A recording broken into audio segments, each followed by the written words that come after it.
Salut les amis, abonnez-vous à notre chaîne pour nous soutenir. Cette histoire commence avec l'écho.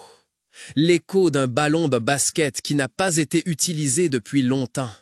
L'écho de ma propre nervosité qui résonnait dans l'immense salle vide. C'était un mercredi soir, l'air frais et humide, comme il l'est souvent à la fin de l'été, quand l'automne projette déjà ses ombres. Et moi, j'étais là, au bord du terrain, serrant fermement mon sac de sport, comme s'il était une sorte d'encre dans cette situation irréelle. Le gymnase, c'était une relique, un vestige d'une époque où les clubs sportifs étaient encore florissants et où les jeunes passaient leurs après-midi à dribbler et à lancer. Maintenant, il était vide, oublié, un mémorial pour les rêves perdus et les ambitions fanées. La peinture s'écaillait des murs, les fenêtres étaient poussiéreuses et troubles, et le parquet craquait sous chacun de mes pas. Un courant d'air froid traversait la salle, emportant avec lui l'odeur de sueur rance et de vieux bois. J'avais rendez-vous avec lui sur une application de rencontre. Son profil était simple, honnête, attrayant. Pas de pose exagérée, pas de sourire forcé, juste un visage amical et une brève description qui m'a rendu curieux. Il avait suggéré de nous rencontrer ici, dans ce gymnase abandonné. Au début, j'étais sceptique, voire un peu inquiet. Était-ce une blague, un piège? Mais son message avait quelque chose de rassurant, quelque chose de sincère. Il expliquait qu'il avait passé de nombreuses heures dans ce gymnase étant enfant, que c'était un endroit spécial pour lui. Et j'ai donc accepté. J'étais à l'heure, peut-être même un peu en avance. Les minutes s'éternisaient, chaque seconde semblait durer une éternité. Je me demandais si je devais repartir, si je m'étais trompé. Mais alors, j'ai entendu le grincement de la porte. Je me suis retourné et je l'ai vu. Il était plus grand que je ne l'avais imaginé, avec de larges épaules et un visage amical et ouvert. Ses yeux étaient bruns et chaleureux, et lorsqu'il souriait, de petites rides d'expression se formaient autour. Il portait un jean et un simple t-shirt, et ses cheveux étaient légèrement ébouriffés, comme s'il venait de se lever. « Bonjour, » dit-il, sa voix grave et agréable. « Tu dois être Thomas? »« Oui, » répondis-je, soulagé qu'il existe réellement. « Et tu es Jonas, n'est-ce pas? »« Exactement, » dit-il en s'approchant. « Je suis désolé d'être en retard. J'avais un appel urgent à prendre. »« Pas de problème, » dis-je, en essayant de masquer mon agitation. « Je viens juste d'arriver aussi. » Il rit, un rire sincère et chaleureux qui brisa le silence du hall. « Bon, alors on est quitte. » Nous restâmes un moment silencieux, incertains de ce que nous devions dire ou faire. Puis, Jonas proposa de faire une partie de basket. J'étais surpris. Je n'avais pas touché un ballon de basket depuis le lycée, mais j'acceptais. Nous nous sommes séparés, chacun à une extrémité du terrain. Jonas était étonnamment bon. Il se déplaçait avec une légèreté et une grâce que je ne lui aurais pas soupçonnées.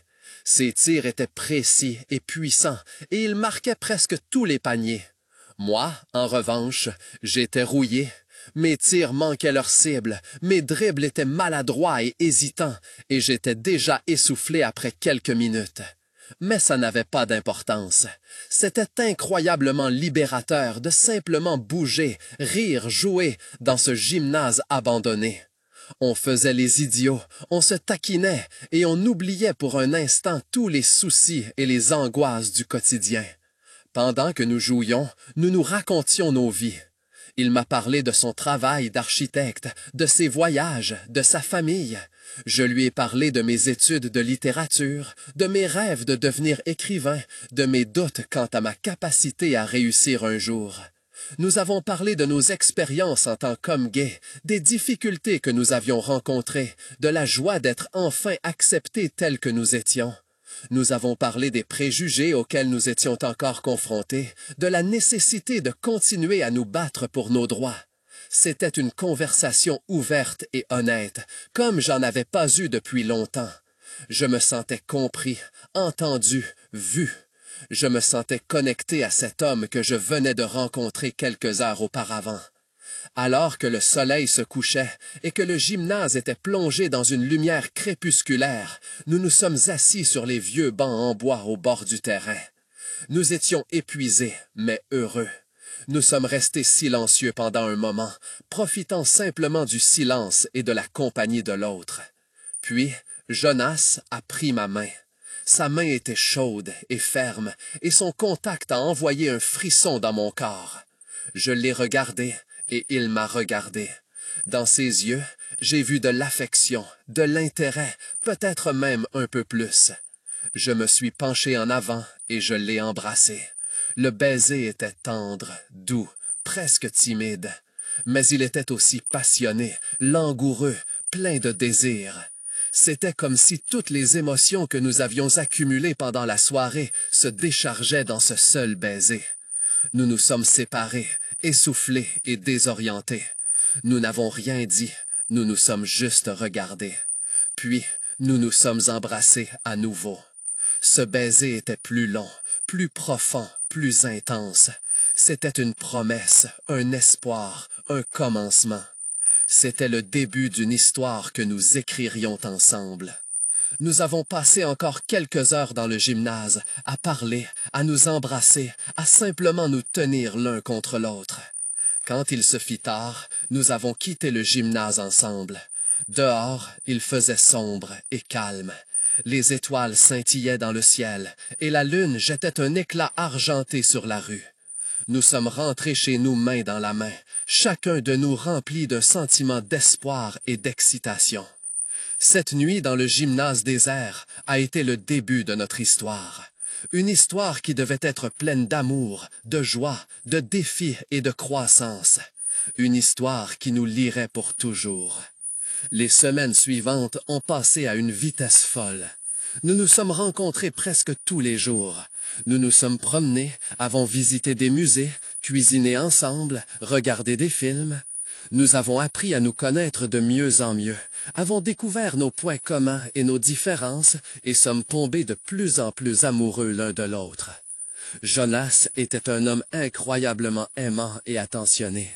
Il m'écoutait quand j'avais quelque chose à dire, il me soutenait dans mes rêves et il était toujours là pour moi quand j'avais besoin de lui.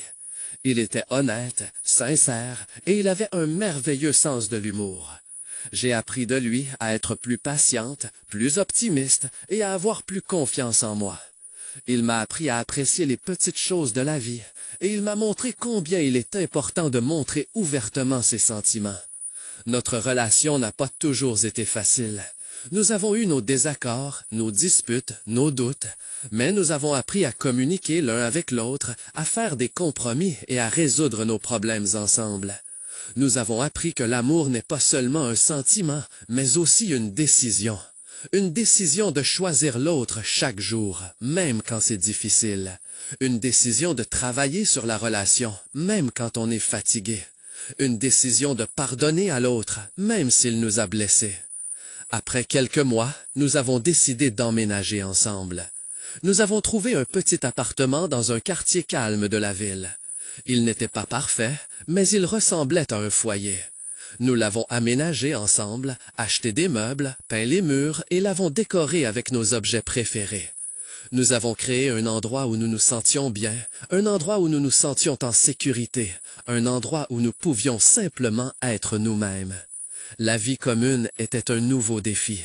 Nous avons dû nous habituer aux habitudes de l'autre, adapter nos routines et apprendre à partager notre espace. Mais c'était aussi une expérience merveilleuse.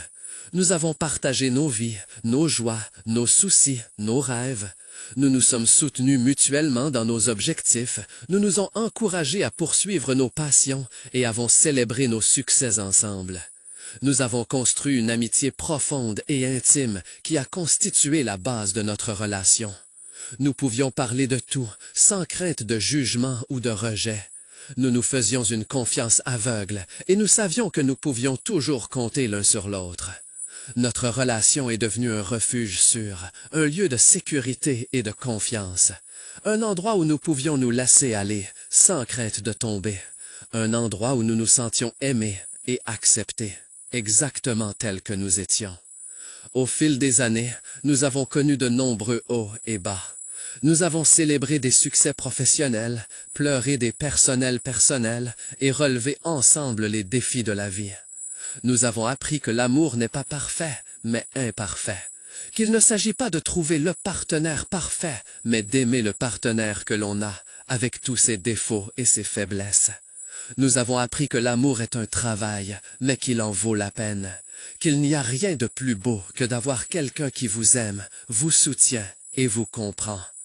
Et ainsi, nous voici aujourd'hui, de nombreuses années après notre première rencontre dans le gymnase désert. Nous avons vieilli, nous sommes devenus plus sages, et notre amour est devenu plus profond et plus fort. Nous avons fondé une famille, construit